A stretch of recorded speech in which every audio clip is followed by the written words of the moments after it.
કેમ છો મારા ભારતના મિત્રો? અસ્સલામ વાલેકુમ. મારા વિડીયોમાં તમારું સ્વાગત છે.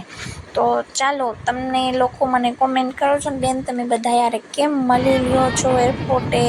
શું જોબ કરો છો તમે એરપોર્ટે? હું જોબ નથી કરતી, હું મારા વિડીયો માટે, વ્લોગ માટે થઈને હું એરપોર્ટે સ્પેશિયલી જાતી હોઉં છું.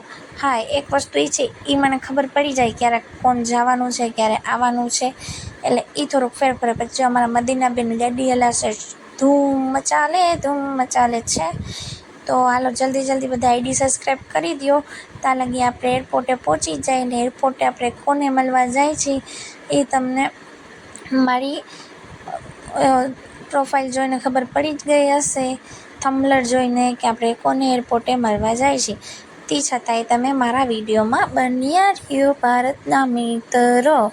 તો આપણે પહોંચવા આવ્યા છીએ એરપોર્ટે અને તડકો છે ફૂલે ફૂલ. એના પપ્પા ગાડી હલાવે છે, એને હું ધરા લઈ ગઈ હતી, એ આવતા નહોતા, એકદમ મારા ઉપર ખારા થતા હતા. તો ફાઇનલી આપણે એરપોર્ટની અંદર ગયા. પછી જો આપણે જોઈ કે કોઈ પ્લેન પડ્યું છે, એક પ્લેન તો પડ્યું જોઈ, એક નહીં એક બે પડ્યા જોઈ, રિલાયન્સના તો પડ્યા જોઈ. એટલે હવે આપણે એમ કહી કે આ એરપોર્ટ છે ને અંબાણીજીએ લઈ જ લીધું છે.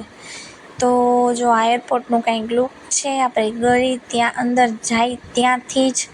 તો હવે આપણે જોઈ કે હું જેના માટે આવી છું એ જવામાં છે, કોણ આવવામાં છે. તો જઈને આ તપસ્યા કરી આપણે બન્યા રોતા લગી વિડીયોમાં. પછી જો એરપોર્ટમાં કેટલું ગાડીઓ પડી હતી, વધારે પૂરતી તો રિલાયન્સના જોઈ. એરપોર્ટ હાલે છે ને તો રિલાયન્સની વજહથી જ હાલે છે. અને એક વિડીયો બનાવવામાં તમને ખબર છે કેટલી મહેનત થાય છે, કેટલી હડિયાપટ્ટી થાય છે. અને ઇન્સ્ટામાં ખરાબ કોમેન્ટવાળા ખરાબ કોમેન્ટ કરે, સારી કોમેન્ટવાળા સારી કોમેન્ટ કરે, પણ જે વિડીયો બનાવવામાં મહેનત થાય છે ને, મને પૂછા કરો. પછી જો આ બધા એરપોર્ટ એર ઇન્ડિયા ફ્લાઇટ આવી છે, બધા ઊભા છે સૌના સગા વગાને લેવા માટે. પછી આ રિલાયન્સ માટે કોઈક સ્ટાફ આવ્યો છે, તો એના માટે ગાડીઓ છે. તો આ એરપોર્ટનું કંઈક લુક છે. તો જો પછી આપણે છે ને બીજા દિવસે મેં પહોંચી, જે દિવસે છે ને મને ન મળ્યું, પછી બીજા દિવસે કોણ આવ્યું છે ખબર છે? બાગેશ્વર બાબા ધીરેન્દ્ર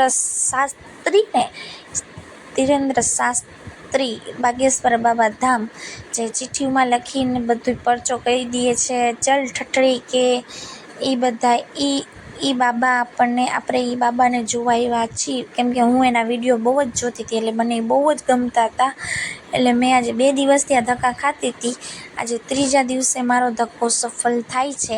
અને એટલું જ નહીં, એ બાબાએ મદીનાને માથા ઉપર હાથ રાખે આશીર્વાદ પણ આપ્યો છે. તમે વિડીયોમાં આગળ જોવો શું થયું છે, કેવી રીતે. તો જો બાબા જાય છે પાછા, તો બાય પાછા આવજો અમારા જામનગરમાં. પછી કોકારે વિડીયો કોલમાં ગુજરાતીમાં વાત કરી.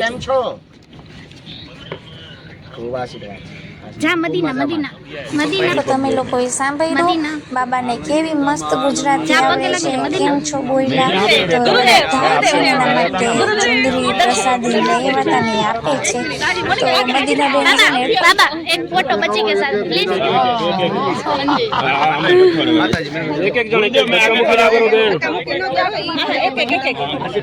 તો જોયું કેવા દાંત કાઢ્યા. તો આપણી મદીનાબેનને આશીર્વાદ જડી ગયું, તો આપણું તો જીવન સફળ થઈ ગયું. હાલો એને આશીર્વાદ લઈને. માણસો કહે છે કે આના આશીર્વાદ મળવા એનું મોઢું જોવું એક બહુ સારું આમ નસીબદારને થાય છે. તો કોમેન્ટ કરી દો, સબસ્ક્રાઈબ કરી લો આઈડી.